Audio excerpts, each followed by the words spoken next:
right, we're just 2 minutes past the hour here out of respect for everybody who's able to join us time.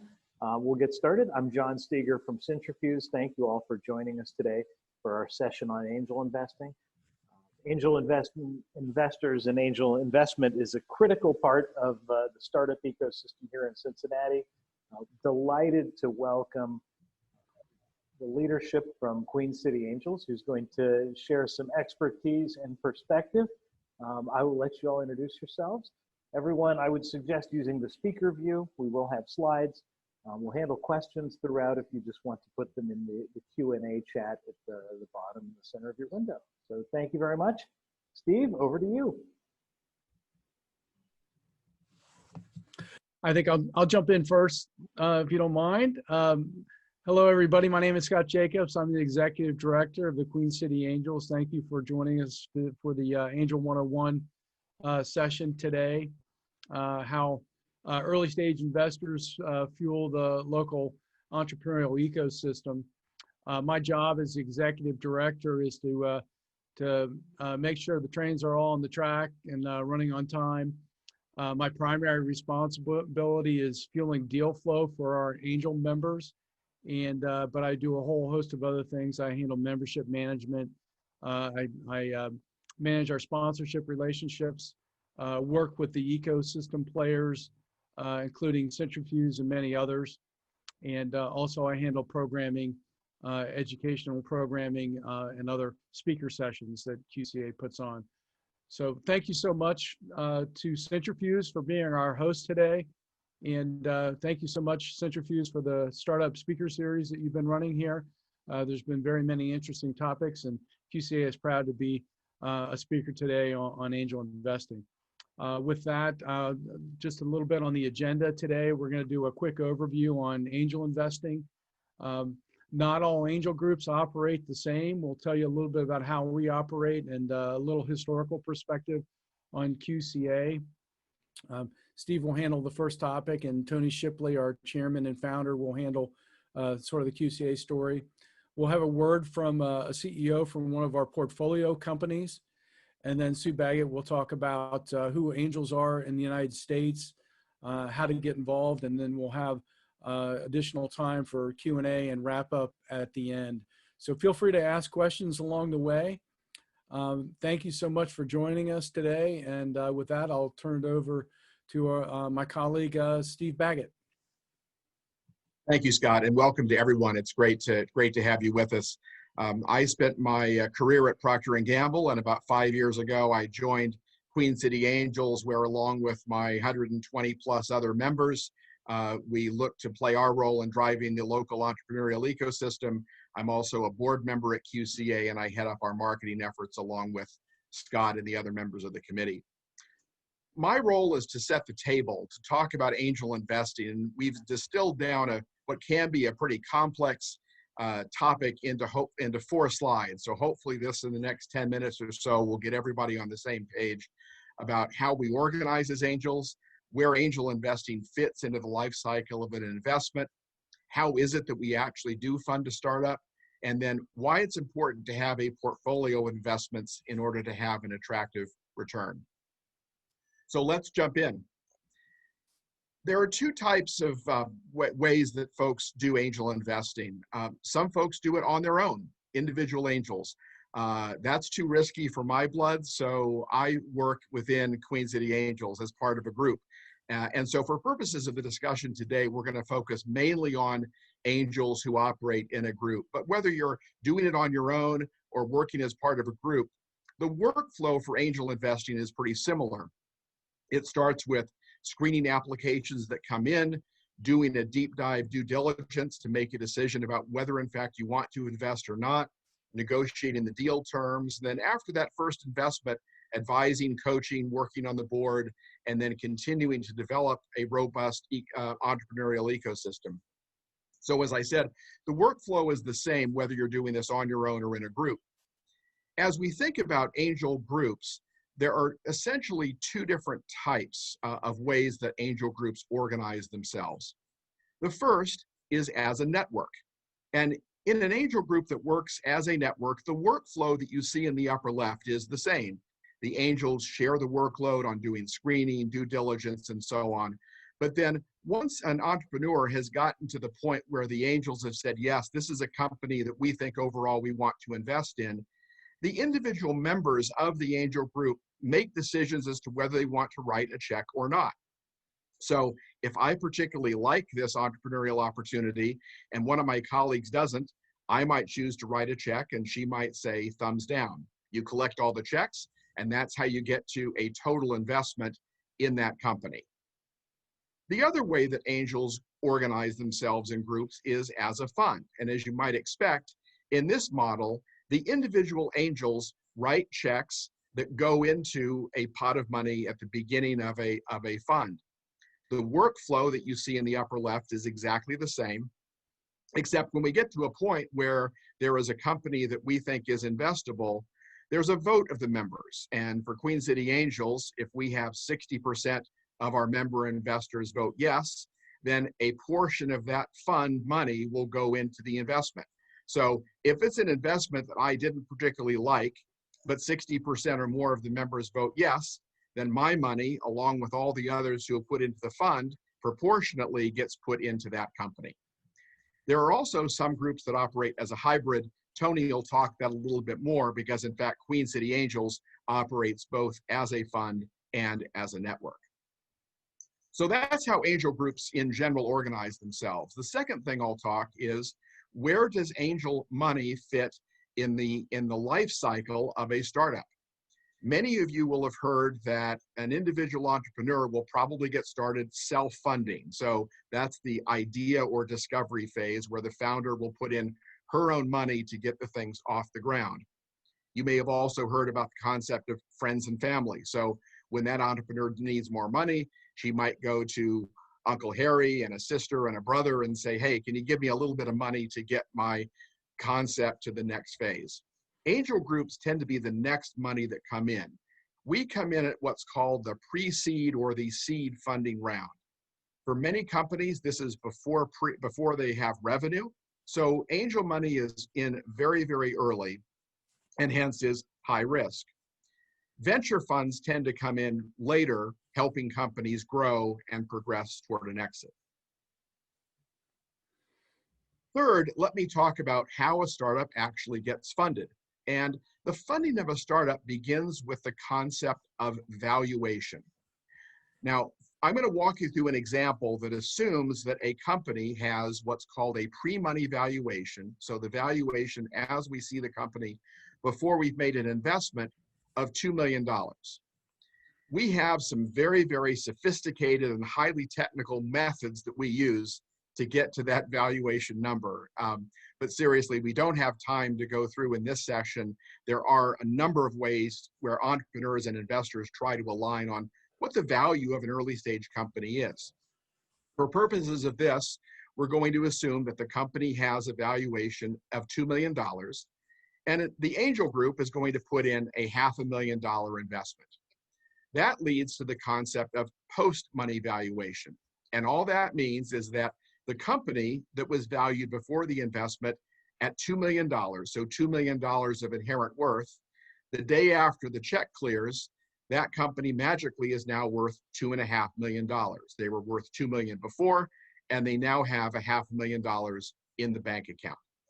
What has also happened overnight is that the company has gone from a $2 million company that was owned entirely by the founder and perhaps some early friends and family investors to now owned, as you can see in the pie chart, 80% by the founder, friends and family, but 20% by the angels. And that's why the valuation is an important concept, because our $500,000 investment is 20% of the post-money valuation. And that means that we are 20% owners of the company. So this plays out when we get to that wonderful event that is called an exit for an entrepreneur. So let me give you, and I would hasten to add, this is a very, very oversimplified example for the purposes of education. But let's assume the entrepreneur works really hard, she and her team do a great job, and 7 years down the road, that company is purchased by some other entity for $15 million. So as you can see, the pie has gone from $2.5 million over 7 years. She has worked hard, grown value, and the firm is now worth $15 million. If nothing has changed, the founder still owns 80% of the company and the angels own 20% of the company. And this is where the returns come into play, because the angels owning 20% would get, again, oversimplified, 20% of that $15 million acquisition price, or $3 million. And this is how angels tend to look at the returns that they get. There are two ways that angels calculate their returns. The first is an absolute cash-on-cash return, or you'll often hear that is referred to as a multiple. So in this case, our $500,000 investment grew 6 times to a $3 million return upon exit, or a 6x return. Angels also look at a time-weighted rate of return, because that multiple, that 6x, is the same whether or not it took 1 year or 20 years for us to get our return back. The internal rate of return, the time-weighted rate of return, takes into account how long it took us to get that return. The shorter the amount of time, the higher percentage, the longer, the lower percentage. And this allows investors to look at this asset class on par with stocks, bonds, real estate, other investment interests they might choose to have as part of their asset allocation. So in this case, it was a 6x multiple, 6x cash-on-cash return, or a 29% annualized or time-rated return. That $500,000 investment, in theory, grew 29% per year over that 7-year period. Now, they don't all end up like this. If they did, that would be wonderful, but not all are as successful as this. And so that's why this last concept is so important. And this is the concept of a portfolio. For purposes of this illustration, you see we have 10 investments, 10 companies across the top. And let's say that I invested as an angel $25,000 into every single one of those 10 startups. Now I'm going to show you what the returns were in this example for every single one of my 10 investments. For simplicity, this assumes they were all made at the same time and all of these exits happened in year 7. Again, just to keep the illustration simple. And I would add, the norms that I'm going to share with you here are based upon national data. This is pretty representative of what happens across a basket of early stage investments. So let's look at these first 5. What happened to these? Well, these 5 of my 10 investments, they all failed. So in this case, I got none of my money back. And that's about what we see nationally, is about 5 in 10 of these early stage high growth potential companies will not make it. The data also suggests that about 2 in 10 will get our money back. So I put 25,000 into each of these and I got 25,000 back. Not terribly exciting, but certainly better than losing. Where this gets really interesting is in the 3 of the 10 that you see here on the right. Again, the data would suggest that you might get a 3 or a 5x on a couple of those, and then in 1 in 10, you might get something like a 10 times your money return. So when you put all of this together, you end up that across all 10 of the investments taken together, including all of my write-offs, including all of the losses, I doubled my money and I got a 10% annualized return. Now, I know that I'm not smart enough to only pick that 1 in 10 that has the 10x potential return, and most angels would agree with that. That's why the data show that having 10, 20, 25 investments is critical to having the possibility of a positive return. So that's angel investing in 4 slides. And with that, I'm delighted to, well, actually, first of all, I'm going to check with John and Scott and see if we have any questions before we move on. No questions at the moment. Okay, great. We will keep going, send questions through, and we'll answer them as we go or save them for the end. And with that, I'm delighted to turn the mic over to Tony Shipley, founder and chair of Queen City Angels, and also the chair of the National Angel Capital Association. Steve, thank you so much, and thanks everyone for being with us today. Just by way of background, I've spent the last 20 years investing in the angel asset class, either locally and or on a national basis. Prior to that, I spent about 25 years as an entrepreneur, so I'm a recovering entrepreneur. And for 5 years prior to that, I spent some time in corporate America. The thing that I'd like to discuss with you first and foremost is this whole notion of angel investing. It's a concept that's really been around for centuries, but we never really called it angel investing until the early 1900s, when people in New York City started funding Broadway plays, and they call these people angel investors. And if you fast forward to about the mid-'80s time period, you saw this whole notion of individual angels starting to coalesce into groups, and we had the first ever angel groups. And then if you fast forward to about the early 2000 time period, we may have had 40 angel groups around the country with a few thousand people embedded in those angel groups. But since that time, we've had a exponential growth in the angel investing community, and I'll talk more about that in just a moment. So in the time that I have with you, I plan to talk about three things in a little more detail. One is what's going on with angel investing on a national basis. Two, what's happening here locally in our city and in our state from an angel investing standpoint. And then three, talk a little bit about some of the characteristics and operating procedures that angels and angel groups use in making our investments.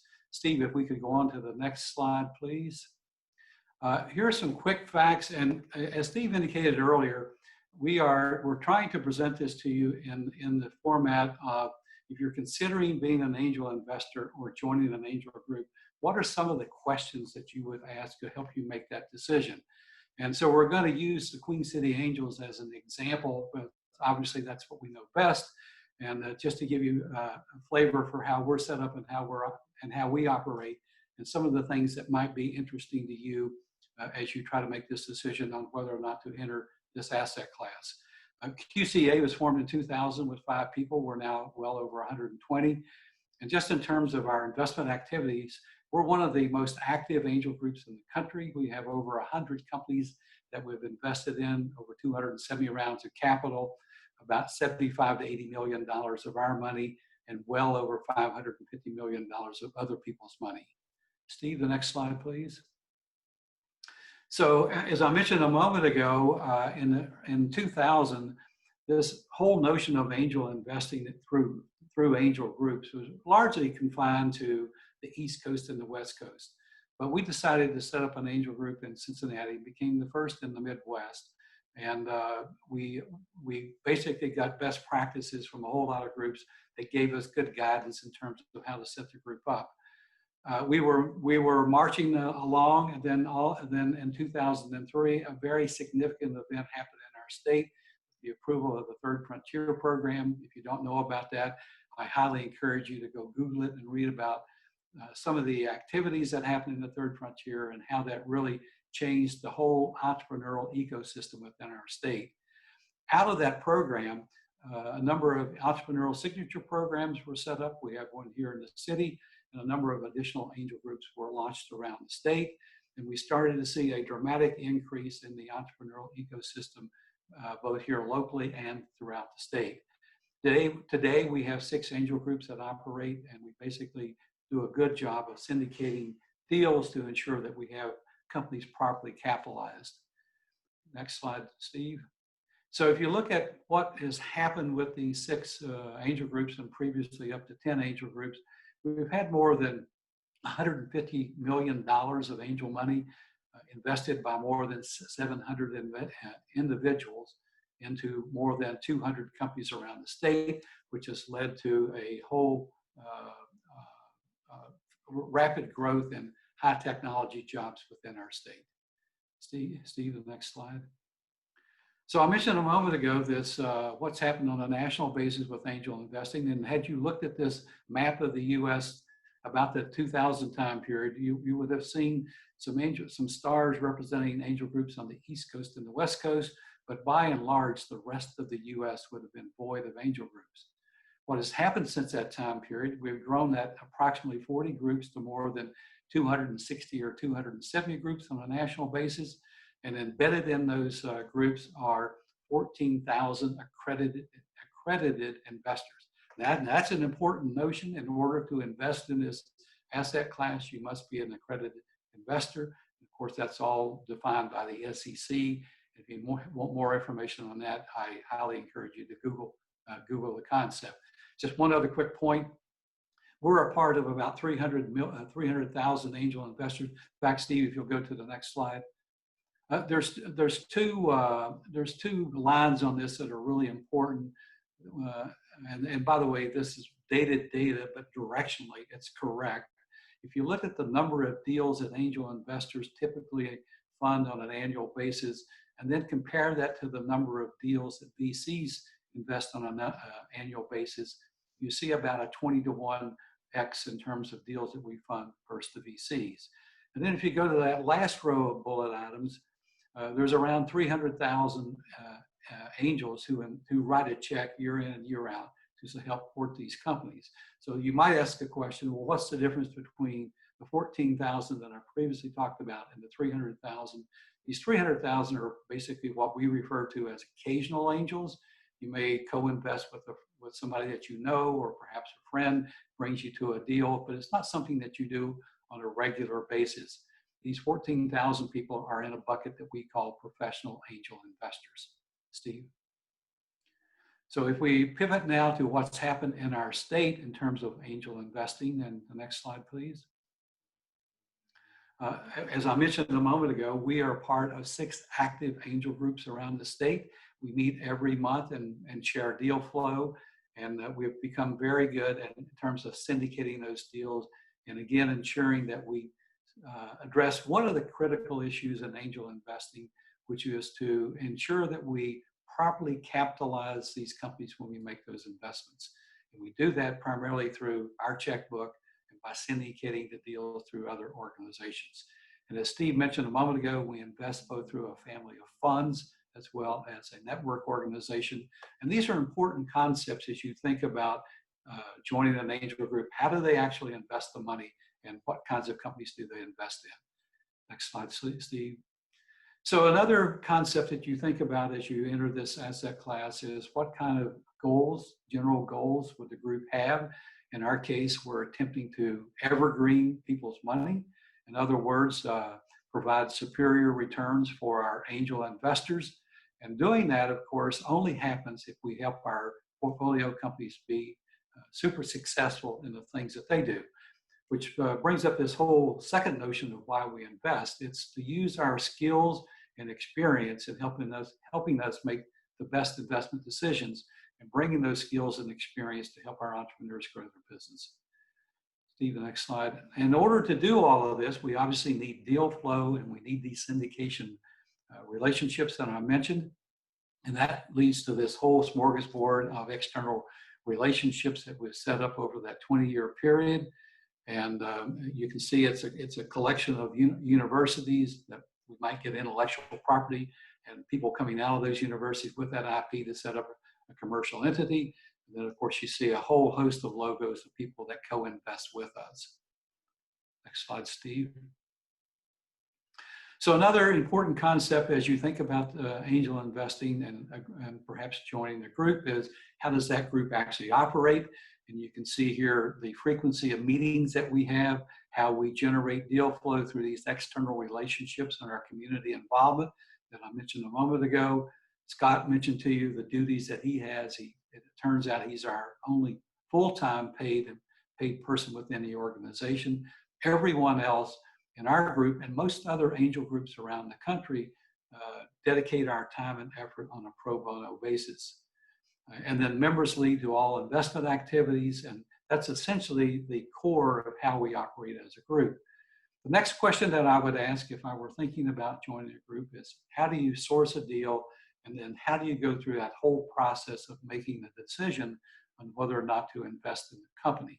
And you can see the process that we use at the top of the funnel to bring companies in, and then the process that we take them through, helping them to get to that exit point, as Steve mentioned a moment ago, that really important point that we're working toward, both by the entrepreneur and the exits.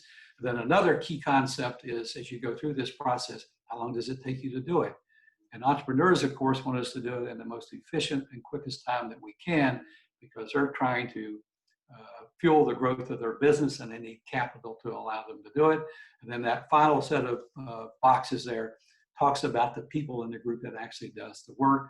So that's another important thing to ask, is who does all this work within an angel organization? Next slide, Steve. And then another thing that we did early on, and something to look at if you're thinking about joining the group, is what kind of deal criteria that do they use. And you can see the list of criteria that we've put together and used at Queen City Angels, and just pick one of those points. About halfway down, you see outstanding team and a bullet there that says entrepreneur open to mentoring. We think this is a very important concept. We want an entrepreneur, with he or she, to come to the table with a strong point of view in terms of what they're trying to do with their business. But we have found that those entrepreneurs that are open to coaching, to mentoring, make the best entrepreneurs and generally produce the best outcomes. Next slide, Steve. So another question that you might ask is, where do you invest the money? What kind of industry segments do you focus on? And this is an illustration of those kinds of deals that we focus on at QCA, which basically aligns with where the VCs put most of their money. Because another lesson that we learned in this whole process of angel investing is they're going to need companies are going to need additional rounds of capital, generally speaking, to get to the exit. And then once they get beyond the level that we can fund as an angel investor, they'll go to the venture capital folks to raise that additional money, as Steve demonstrated earlier.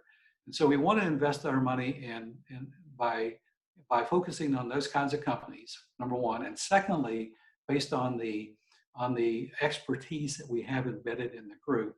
So in our group, we have a lot of folks that come out of the IT world and the medtech world or the life science world, and that's where we tend to focus our investments as an organization. And then another concept of angel investing is giving back to the community. And so we have a lot of activities aimed at working with incubators, accelerators, universities, and others, so that we can coach entrepreneurs, whether we fund them or not. We feel like we have an obligation to give back to the community to help entrepreneurs in general have a better shot at producing a successful entity going forward. So just to quickly walk you through this notion of funds, and Steve, if we could go to the next slide. Steve mentioned a moment ago this notion of investing through a network, which we do at Queen City Angels, or investing through a fund. And so going back to that third frontier concept that I mentioned a moment ago, we found an opportunity to set up our first ever micro fund.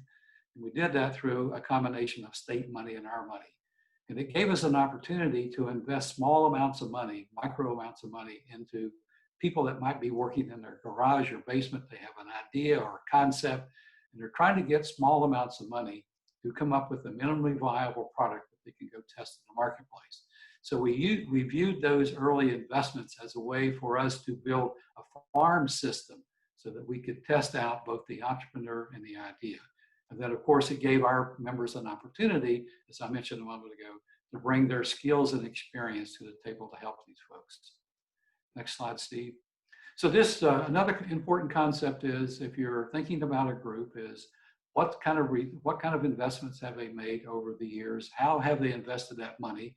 And you can see here that, as I mentioned, we have invested our money vis-a-vis the network, but a large amount of those dollars have also been invested through our family of funds.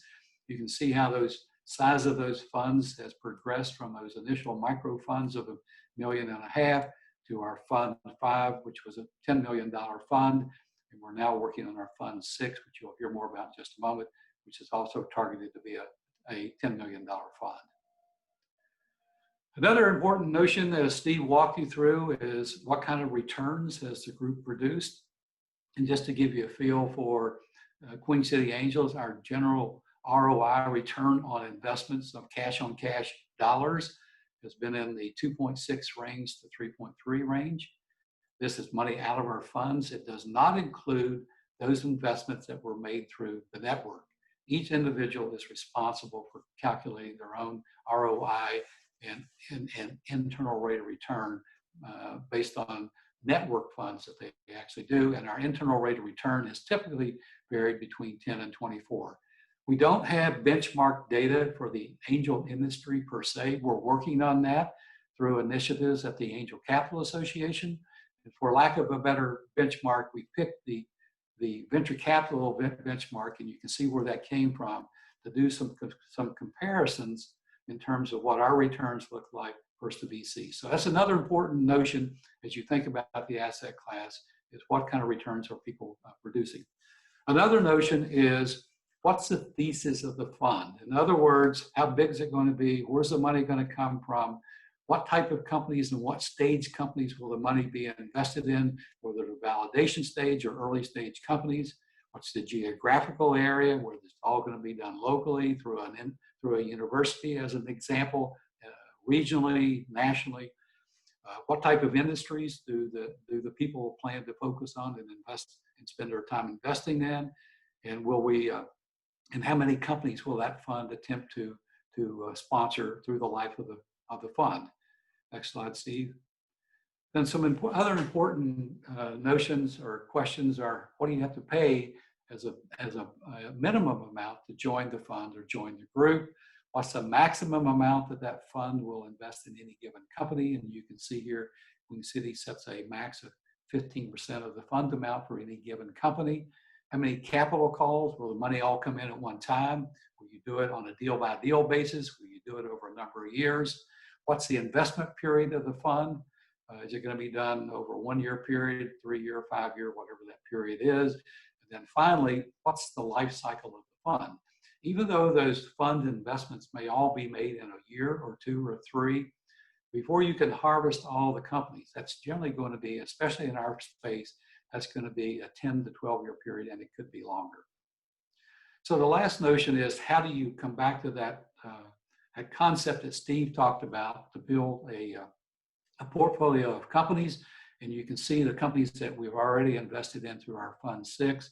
And again, we've discovered over a period of time that aggregating deals and spreading your investment dollars in terms of building a portfolio of deals is the best way to invest. If I'm an IT person, which I am by training, and I only invest in IT deals, I may miss the best returns, which may come out of life science deals. So to hedge against that, I will put part of my money into the fund, and I'll reserve part of it as a network type investor. So that's a very quick overview of the things that we would recommend that you consider if you're going to become an angel investor and invest in this space. With this, John, do we have any questions now, or do we want to go to the end, Steve, before we entertain? I think Scott has 1 or 2, Tony.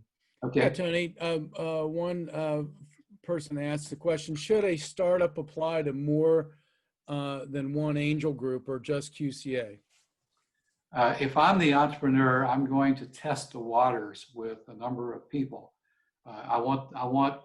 Number one, I want the best deal that I can put together. And number two, in addition to the money, I want a good working relationship. This is a multi-year relationship that an entrepreneur is setting up with an investor. So I highly encourage entrepreneurs to pick those people that they feel like they can work with. They have a reasonable set of deal terms that satisfy both the investors' requirements as well as the entrepreneurs. We have found that helps us produce the best returns going forward. Any other questions at this point? Thanks, Tony. There was one other question. How has QCA performed over the last year, 5 years, 10 years? What has been our IRR and our win ratio?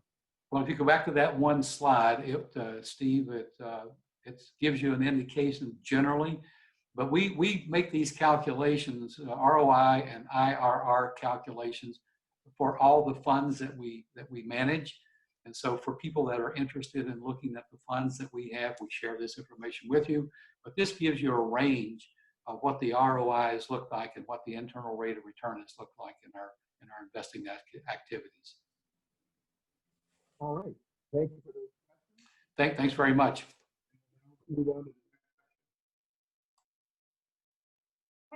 Great. I am Sue Baggett. My background is in innovation. Started my career in innovation at Procter & Gamble, but I currently have my own consulting business.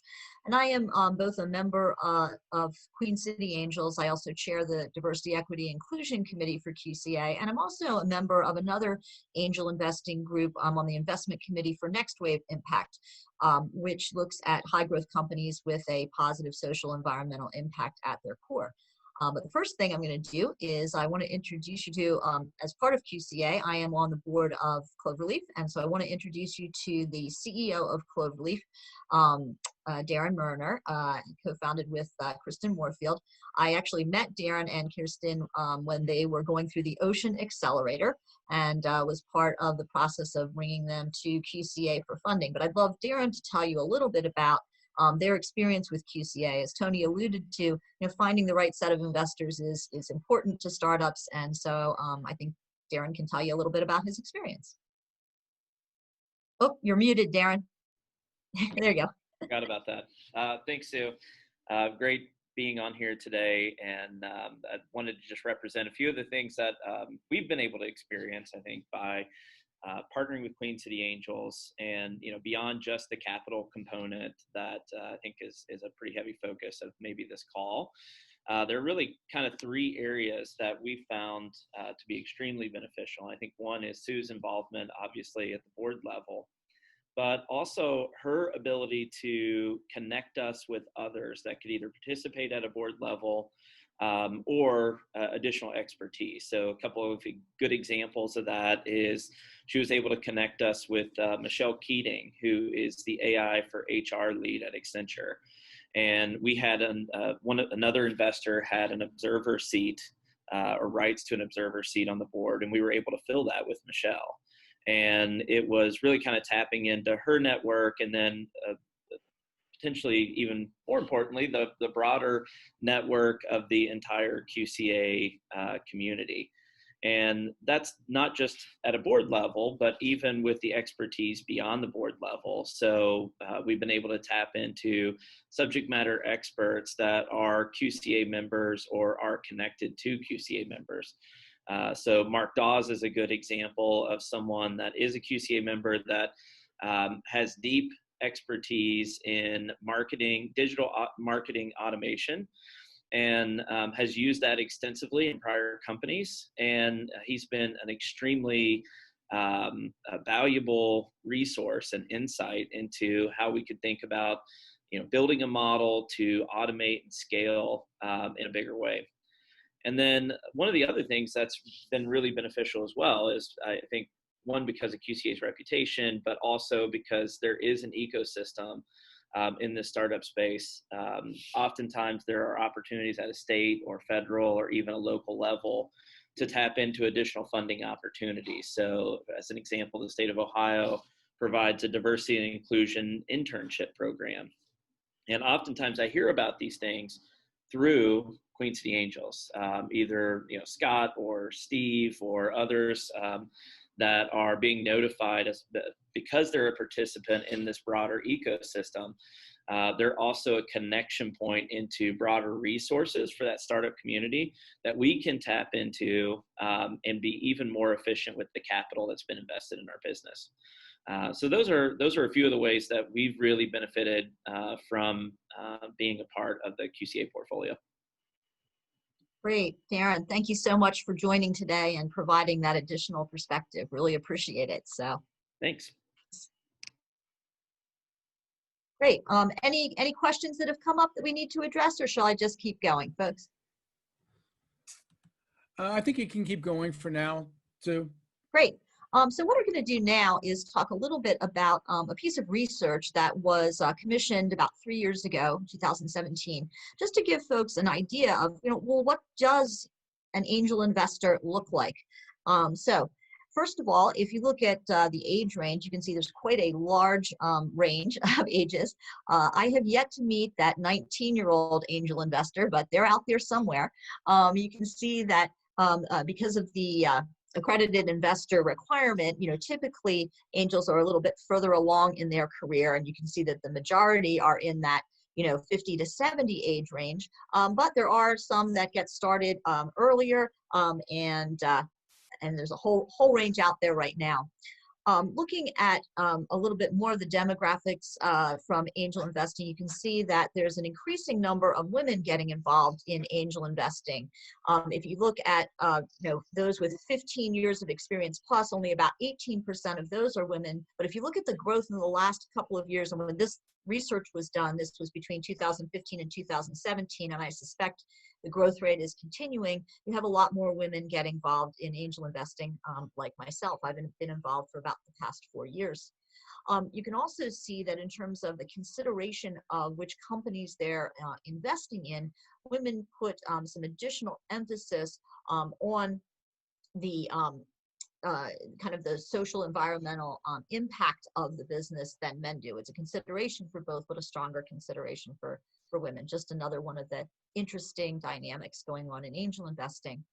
Unfortunately, there is still ways to go in terms of overall diversity, equity, and inclusion in angel investing. And one of the things that Queen City Angel's been actively working on is trying to encourage more people of color to get involved in angel investing, because it's still quite small, and is potentially part of the reason why companies founded by people of color have not gotten as much investment, but we're hoping that is moving in a positive direction and changing. If you look at the background that's common among angel investors, you'll see, oftentimes, successful from the standpoint of either in a corporation or being entrepreneurs themselves are very common positions. But there's a span of different sorts of, high-level career achievement involved. Some consultants, some people who are at for-profit companies, some people who are in mid-sized companies. If you also look at the range of experience, while there are some folks that have been involved in angel investing for, close to 20 years, there are a number of angel investors that were included in this study that had just been doing it for 3 years or less. So there's a range of different experience levels out there.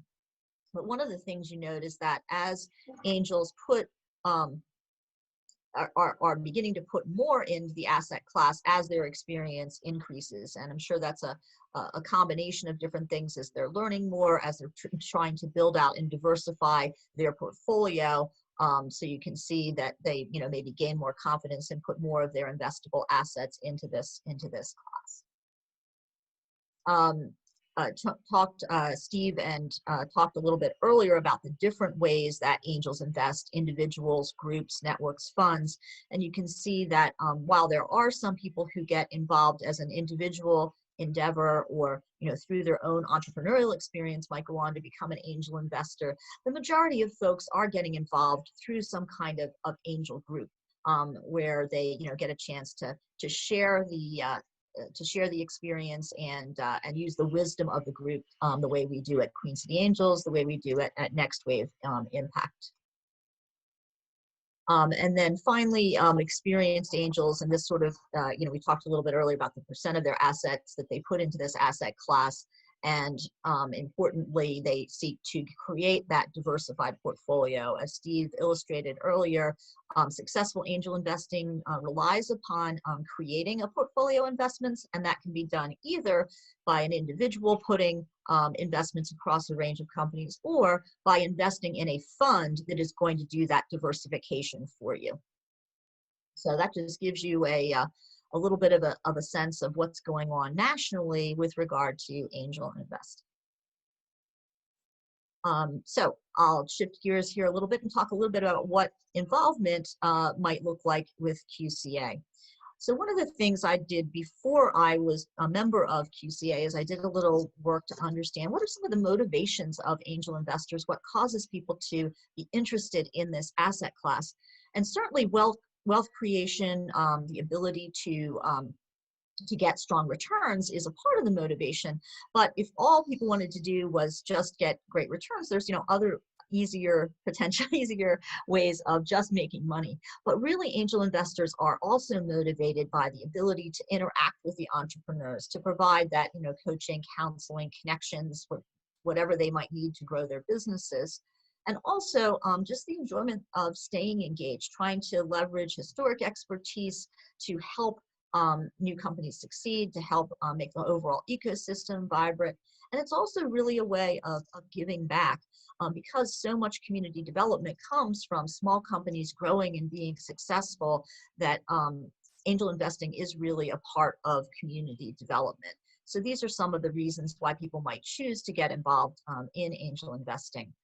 We're really fortunate here in Cincinnati to have a really vibrant startup ecosystem, and Cintrifuse as one of the central hubs here. So there are numerous ways that people can that people can get involved in supporting entrepreneurs in our ecosystem, the coaching, the mentoring, the connections, as well as choosing to get involved in an angel group.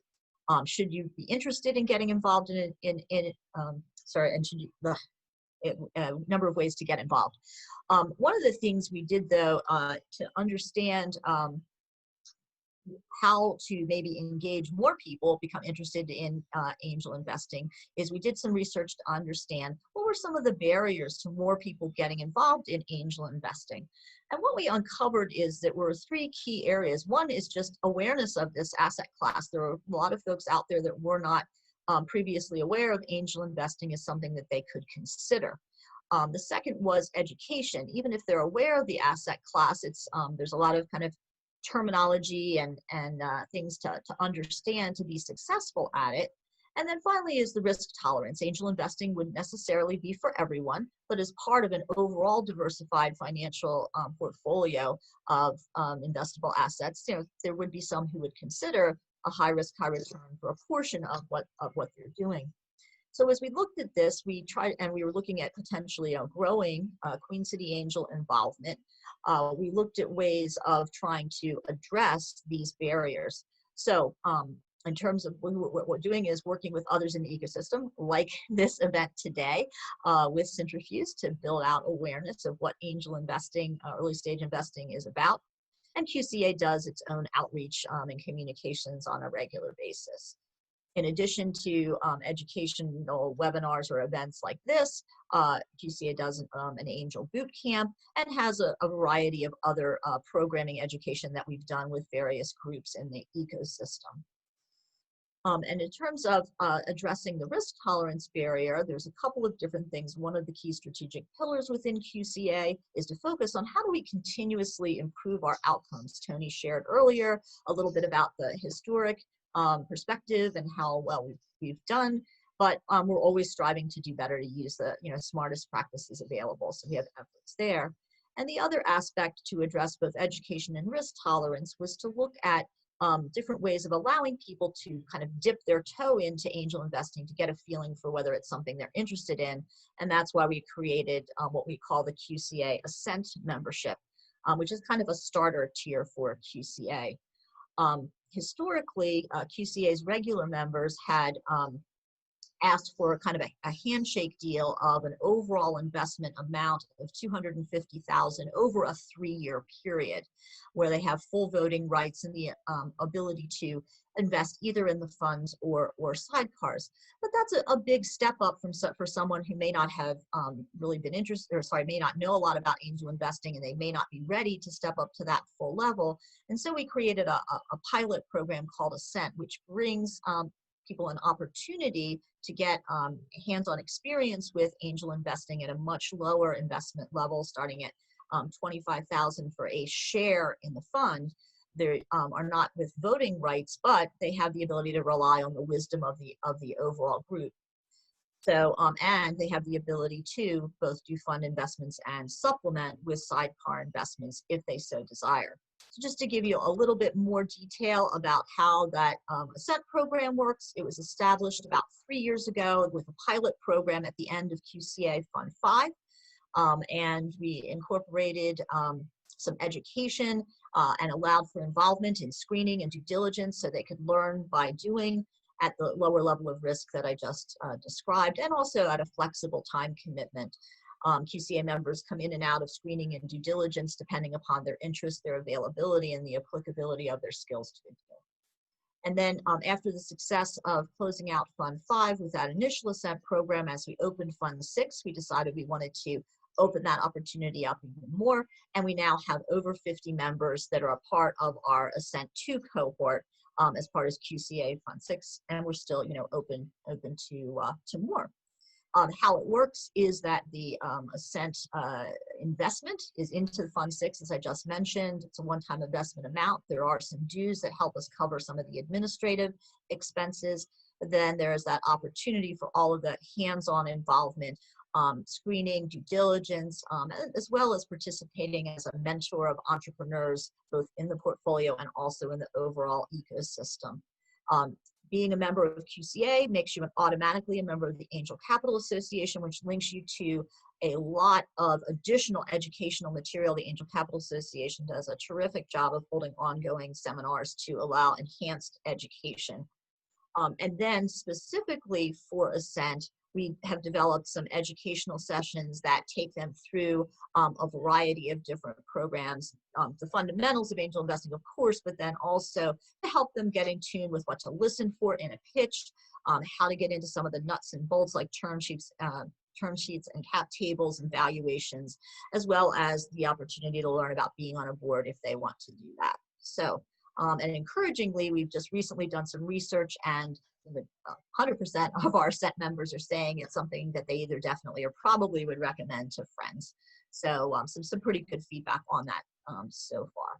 So I think we're going to be doing a little bit of a wrap up. I'm going to turn over to John. Any more questions or any more things you want to say about our next steps?